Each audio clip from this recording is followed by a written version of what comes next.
Well, today I'm having a chat with Sven Lindblad. It's a difficult word to say that, but Sven, you're in Australia. Good morning. How are you? I'm very well, thank you. Good. Well, now you're the president and founder of Lindblad Expeditions, and I'm told the travel bug was firmly implanted in you by your father, who was a renowned adventurer and travel pioneer, Lars Erik Lindblad, who led some of the first non-scientific groups to the Galapagos in 1967 and Antarctica in 1966. I also read that for 6 years you lived in East Africa. Is that right? That's right. I lived in Kenya. Photographing elephants and wildlife, and that must have been amazing. But in 1979, you launched Special Expeditions, now Lindblad Expeditions, which is a unique travel company, and it's aimed at offering marine-focused expeditions aboard small ships for adventurous travelers. In 2004, you formed a strategic alliance with National Geographic with the goal of further inspiring the world through expedition travel. And you've won loads of awards, with your guests visiting unique locations, learning about them, and leaving them, this is the bit I like, leaving them intact the way nature created. And this has positioned you as at the forefront of environmentally sensitive expedition travel. With your mission pretty simple: provide travelers with the opportunity to discover for themselves the natural, cultural, and historic regions of the world, and provide thoughtful approaches that make such travels enriching, responsible, safe, fun, and memorable. And now in Australia, because in 2012 you acquired the Australian iconic Orion Expedition Cruises. So tell me, Sven, what was the reasoning behind taking over Orion? Well, we are constantly looking for ships that will suit our purpose. We don't want them to be too big, because exploring the world or going to the kinds of places we go to, we absolutely do not want large ships. I had been following the Orion for many, many years. In fact, I tried to form a strategic partnership back in, I think it was 2007 with Orion. Yeah. That I felt would be a valuable idea. It didn't happen in the end. And so when there was an opportunity to acquire the ship, I was pretty excited about that. But what I became more interested in was actually the company. Than the ship in isolation, because that allowed us to start right out of the gate with a footprint here in Australia and to build upon that. So, buying a ship, you get a ship. Yeah. This is very, very different. So now we're firmly embedded in Australia, and we are very, very keen to develop Australia, both from the perspective of coming here and for Australians leaving here and going all over the world with us. Cool. And how's the transition going? And is this market really that different to the US? Well, I think it is different. We're very much in a learning phase, because we don't fully understand all of those differences. One difference, of course, is when Australians travel abroad, they tend to travel for longer periods. So, for example, if we want to bring people to the Galapagos Islands, they're not going to go just for a week to the Galapagos Islands. Many Americans will go down there for a week and then go back home. But they're not. Australians probably aren't going to do that, so they're going to combine that with other things. And that's a good thing from our perspective. But I think at the end of the day, Americans and Australians, even though perhaps some Australians might not admit it, I think we are very much the same. And I think at the level you're selling and marketing and offering experiences, the sort of people that have an interest in environmental tourism and sustainable tourism and so on across the world are similar in thought processes, and they want to see amazing places and, as they say, leave no footprints behind. But are sales going well in Australia? Sales are going very well in Australia. Good. But of course, they were going reasonably well before we got involved, and I think we've just accelerated that. We were just looking and having a conversation today. We've already gotten several hundred people from Australia going on our other voyages around the world, which is rather more than I expected as of this date, and I think that will accelerate rather dramatically once we get our messages out. Yeah. That was the question I was going to ask you, because our sales in Australia is still principally the Orion product, or are you now finding the broader Lindblad product being sold, and are Australians now discovering Lindblad and other places in the world through the sort of alliance, I suppose? Well, I mean, we just now, in fact, we're having an event here in Sydney where we are essentially going to launch the Lindblad National Geographic brand, if you will, and we've just produced a catalog with all of our offerings around the world on 10 ships. And that has just begun its distribution. And so we would imagine that we will see an acceleration now as a consequence of that. You know, up to this date, we've tested the waters with Galapagos, we've tested the waters with Alaska. But we already had Australia, prior to our getting involved with Orion, was our second largest foreign market after Canada. And so, and there's no question this is going to increase dramatically. Okay. And which destinations are the most popular with Australians? Well, so far we've found that, well, there's a significant interest in the Antarctic. There's a significant interest in the Arctic. So the polar regions we've discovered seem to grab people's attention. The Galapagos Islands, the Amazon, Alaska.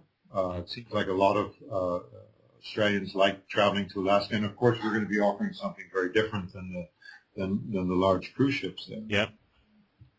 Okay. But we're going to learn a lot once this catalog goes out, and very specifically, because we're going to see where people are drawn. It'll be fairly quick, won't it, to be able to see what's of interest. But tell me, what's the future of Lindblad in this part of the world? One part of the world you haven't really mentioned is Asia, and does that include expansion into Asia? Expansion from a marketing perspective? No, from an operational and marketing. I mean, I know the Orion is operating in Asia at the moment, but from your perspective as an operational perspective. Well, we were just having a conversation today, for example, with a guy called Lawrence Blair, who's perhaps the world's foremost anthropologist, if you will, and cultural historian as it relates to Indonesia. And for us, we've been traveling together with Lawrence, Jeremy, and I, and my father back in the 70s, and for example, and have found Indonesia and many parts of Papua New Guinea to be literally the most fascinating.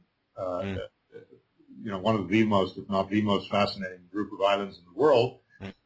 And we are a little bit mesmerized about why, from what we understand, doesn't seem to be the case for Australians. Australians don't seem to have that strong an interest in Indonesia. Isn't that interesting? Aside from Bali, for example, where obviously a lot of people go on package holidays. So we are going to really try and put a footprint in Indonesia and really try and communicate the values.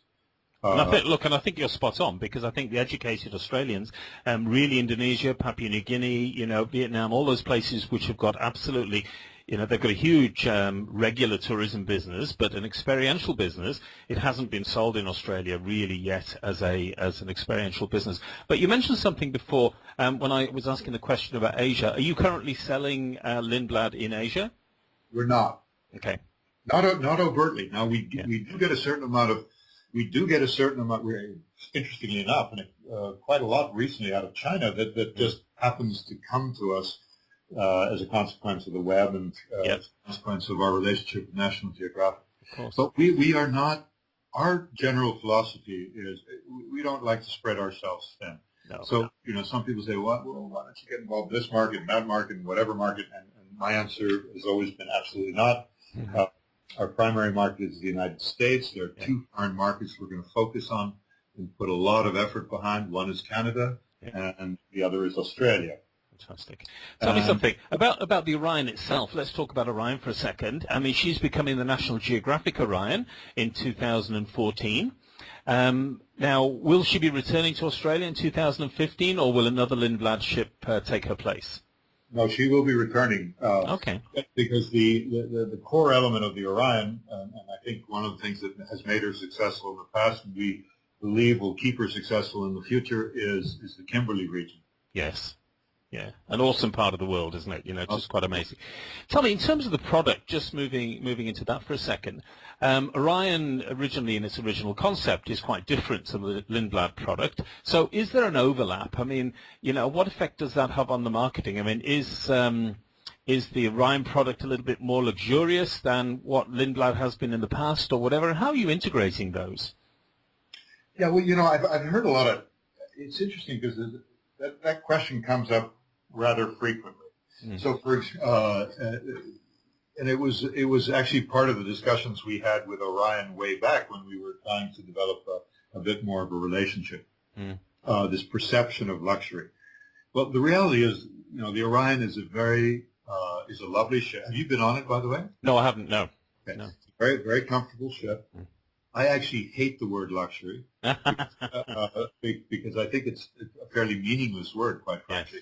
Yes. And I don't think it's a very important word either from the perspective of the kinds of people we wish to attract. So what is it actually? I mean, the ship is very, very comfortable. The rooms are fantastic. The food is that they have developed over the years is excellent. The service is really, really very, very good. And so we're not going to change any of that. But what we are going to do is we are going to add expedition elements. And we're going to have an ROV on board that can go down to 1,000 feet. We're going to have undersea specialists. We're going to essentially double the number of naturalists and historians aboard. We are going to have the capacity to handle 24 divers. Wow. Okay. And so this is, what this ship has to be an expedition ship. Because previously on the Orion, I mean, the expedition bit was very much get in a Zodiac and go and see some birds or whatever. It wasn't a sort of hands-on expedition experience, really, was it? No, it wasn't. It was a sort of luxury with a sprinkling of expedition. Yeah, I like that. I think we're going to have a National Geographic photographer on every voyage. Brilliant. That's excellent. Because we've discovered in the United States, and we believe that to be the case here too. Yeah. The photography is just exploding, and have really smart people helping develop the skills on the part of our guests is something very much appreciated. And will that include a sort of take-home element of it by saving those images to the cloud or onto memory sticks or something like that? Oh yeah, I mean, because a lot of the training too is post shooting, and and so people, if you want to go, and then we have our own staff as well with professional photographers. So, for example, if you wanted to, if you were a reasonable amateur photographer and you wanted to increase your capacity, significantly, it would be like you could utilize the staff on board and it would be almost like you went to a university course on photography. Brilliant.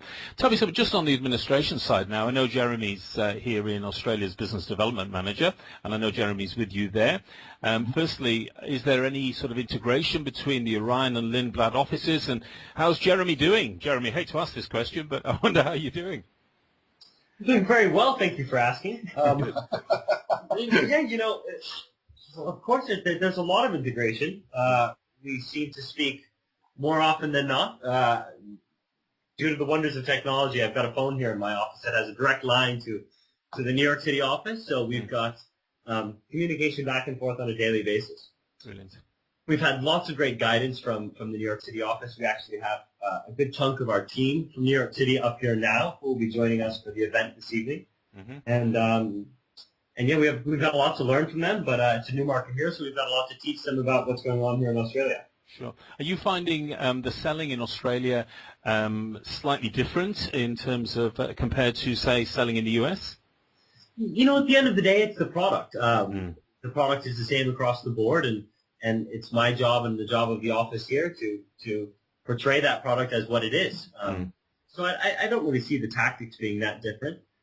We believe in what it is that we do and where we go and the folks that we bring on board. So, so it's not that different, actually. Is the travel agency community stronger in Australia than it has been recently in the US? That's an interesting question. In terms of bricks and mortar travel agency involvement, yes. But at the end of the day, a lot of our business is direct. Here in Australia, we've got a very strong agency community that supports us, which I'm happy about. And our goal is to continue to grow that, and as well as continue to supply the direct consumer with good service here in our Australian office. So we've got full ability to take reservations and a full expedition staff here in the Sydney office to support us. So brilliant. I think it's fantastic. Well, Sven and Jeremy, look, thank you very much indeed. But firstly, finally, how can our listeners and viewers find out more information about Lindblad Expeditions? Well, absolutely. Here in Australia, they can visit orionexpeditions.com, or they can give us a call directly on a number that you'll find on the website. Okay. We have our new explorations catalog launching this week, so If they're interested to see what we have on offer, they can go and request a brochure online, and we'd be happy to send one in within the week. Brilliant. Well, Sven, Jeremy, thank you very much indeed for your time today. Good luck with the launch, and I think this is very exciting times. I think it's highly appropriate. As tourists around the world, I always remember Jan Morris. I'm from Wales. I remember speaking to Jan Morris many, many years ago about sustainable tourism and about not spoiling the very thing that people come to see, because it won't be there in the future. And I think you guys are doing awesome work in terms of expedition cruising and also taking people to locations they could never discover, but clearly not spoiling them at the same time. Sven, Jeremy, thank you for your time today. Thank you.